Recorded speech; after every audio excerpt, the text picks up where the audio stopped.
Hello everybody, it's the old fella here, or old Mr. B if you're new here, or whatever you want to call me.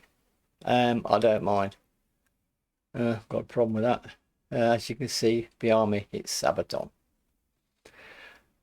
The link was sent to me by NorseOkies, if I've got your name right.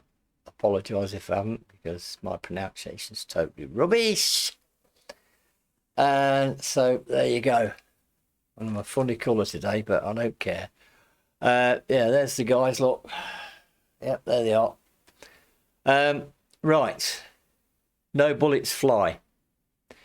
It is an animated story video, right? What these guys do is totally incredible. What they do is the music about the wars and things that happened, and they don't take sides or anything. They just make songs about real events that happened. Absolutely fantastic. I look at their site. There's all sorts on there. As you can see, I'm just going to bring this one up here.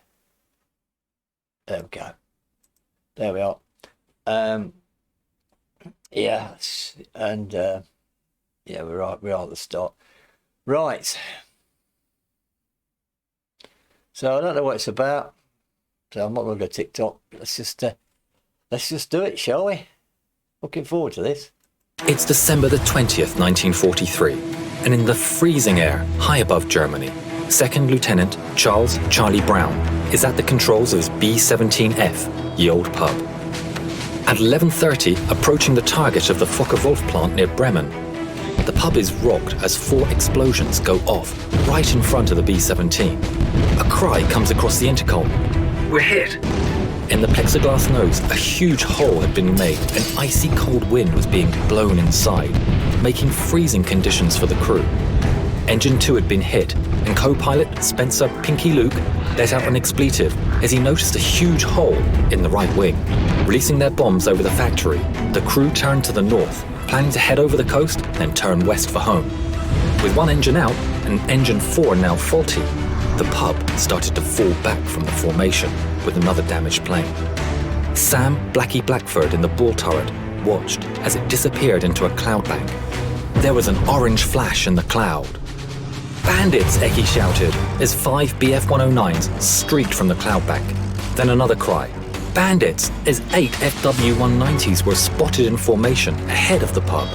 Sergeant Bertram Frenchy Coulomb in the turret shot the 190 out of the sky. The navigator, Al Doc Sadek, took out the second. Pinky reported that engine 3 had been hit. That left just one engine at full power.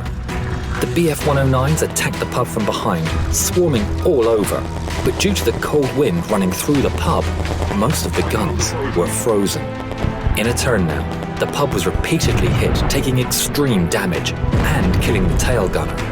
A shell penetrated and exploded near the waist gunners, injuring the crew and creating a huge hole. The oxygen supply was taken out and the pub spun towards the ground. With the crew unconscious due to lack of oxygen, the B-17 fell for 4 miles.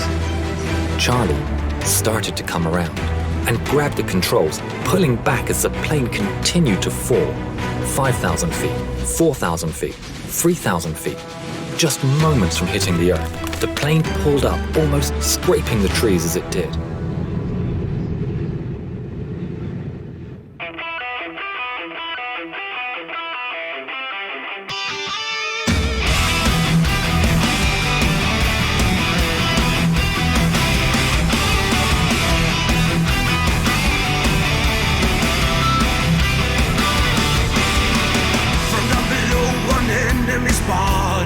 So hurry up, rearm and refuel. But through the bombers' damners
The story was kept secret until 1986, when Brown started the search for the German pilot who had shown mercy on that December day all those years ago. In 1990, Brown received a letter from a man named Stigler, who was living in Canada. Stigler explained that he had been the pilot of the German fighter who had escorted Ye Olde Pub. This video is of their first meeting. Franz, what were your feelings when you met again for the first time? I was so happy as we met that I clapped him and hugged him. It wasn't easy.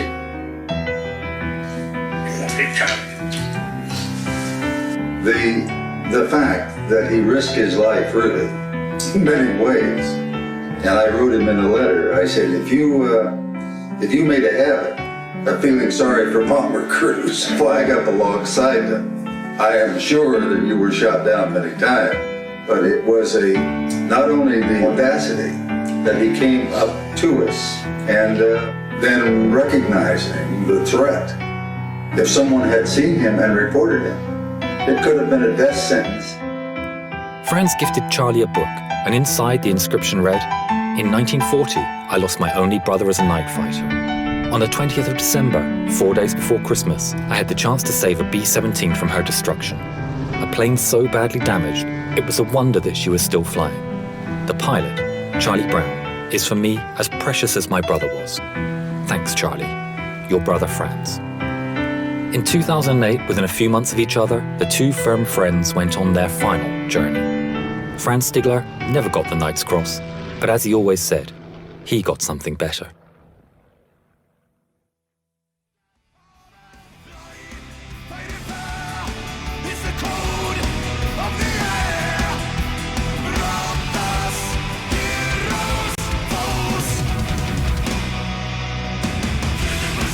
Mark, go listen.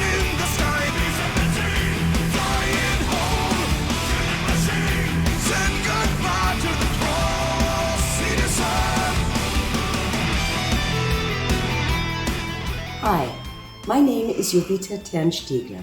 I would like to thank Sabaton and your song, No Bullets Fly.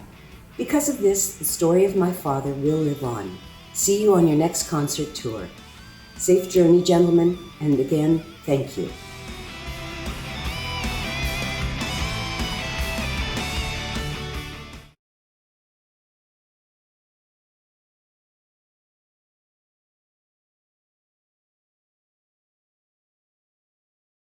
Nice. That's a powerful old video, if you like. Crikeys. That gets to you. That really gets to you. Just goes to show what really happened. And it's true.